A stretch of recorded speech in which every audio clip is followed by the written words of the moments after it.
Listen up, children. Today is the biggest test of the year. It will cover all of the subjects you've ever learned here at Herdman School for excellent students.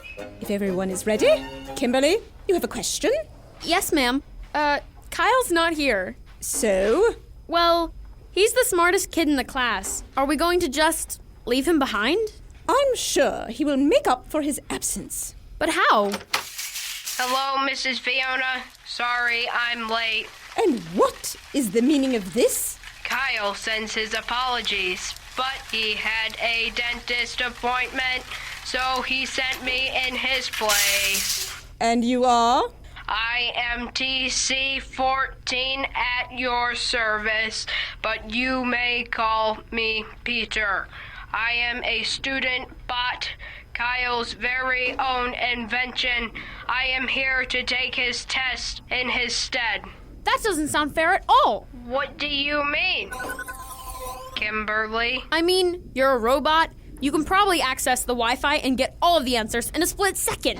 I'm afraid I agree with Kimberly. I cannot permit a robot to do a student's work.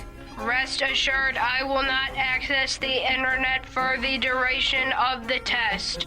My knowledge surpasses all human bounds on any topic. Oh, yeah? What was the capital of Assyria, then?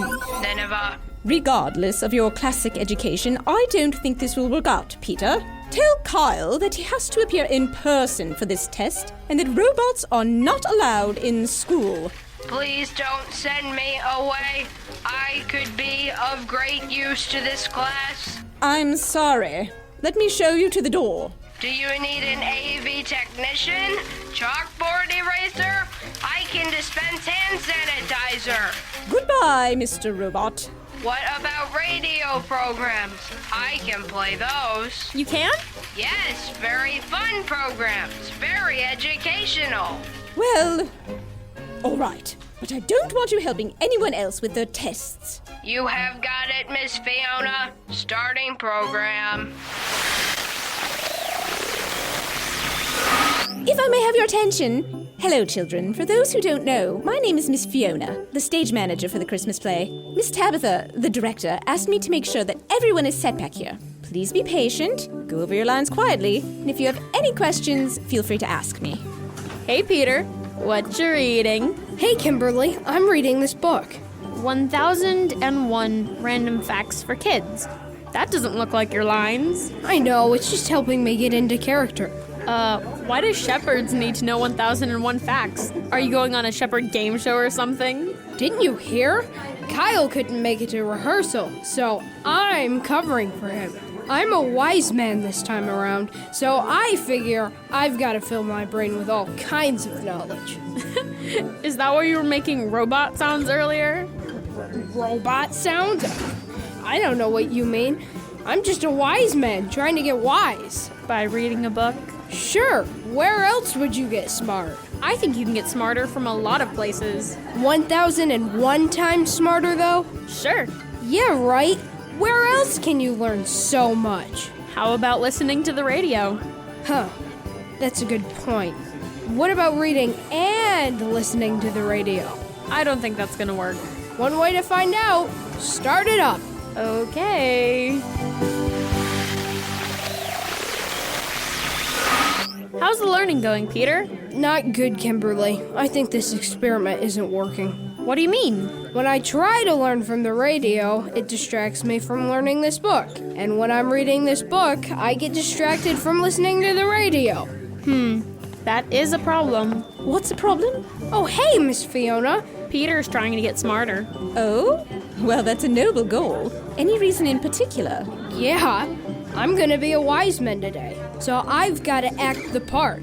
After all, I wouldn't be much of a wise man if I wasn't smart. So, he's been reading this book of facts and listening to the radio at the same time.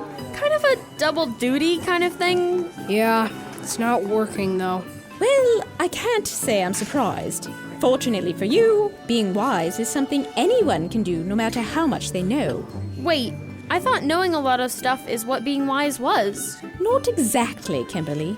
You see, wisdom is more than just memorizing facts. It's using what you know in smart ways. I don't get it. How to explain? This Christmas play script. We can count the number of words, we can see how many lines each person has, who wrote the script, and what the script is about. But knowing all of these things doesn't mean you have wisdom. Okay, so what is wisdom? Wisdom is taking the script and practicing your lines. Wisdom is learning where your cues are and when you should be on stage.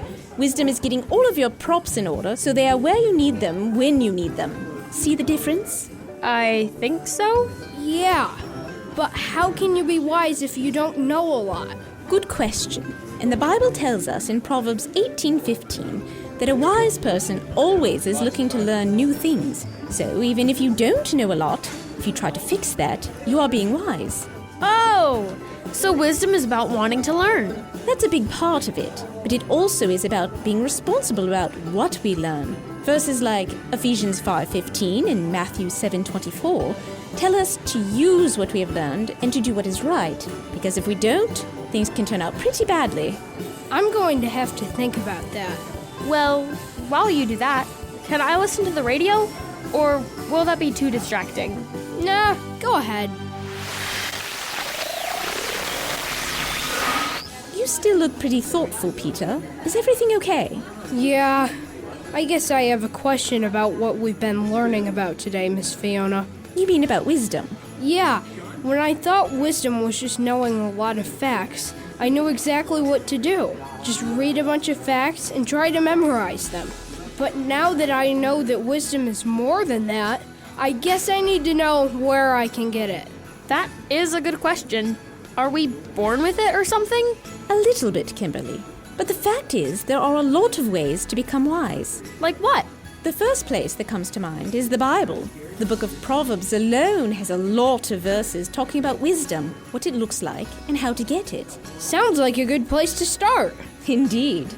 In Proverbs 19:20 and 13:20, we read that one way we can get wisdom is to listen to wise people and avoid spending time with people who aren't. That makes a lot of sense. If you are learning from God and people who have learned a lot, you would have to work hard to not learn anything. That's true. One other way to gain wisdom that I can think of is when we make a mistake or do the wrong thing. Wait, how can you get wisdom if you do the wrong thing? I thought wisdom was about doing the right thing. It is, Peter. But what happens when you do the wrong thing? I get in trouble? Or you feel guilty afterward. Or both. Exactly. Punishment and guilt aren't pleasant. But like it says in verses like Proverbs 17:10, when we learn to not do the things that lead to pain, we grow in wisdom. Or we can just not do what's wrong to begin with. That's easy to say, not easy to do. True. But the nice thing is, God tells us over and over in His Word that if we want to be wise, all we need to do is ask Him for wisdom, and He will gladly give it to us. And we'll magically become wiser people? Just like that?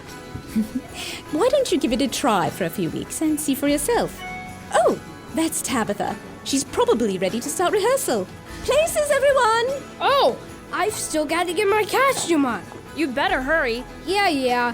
Can you turn off the radio for me? Yeah, I've got it.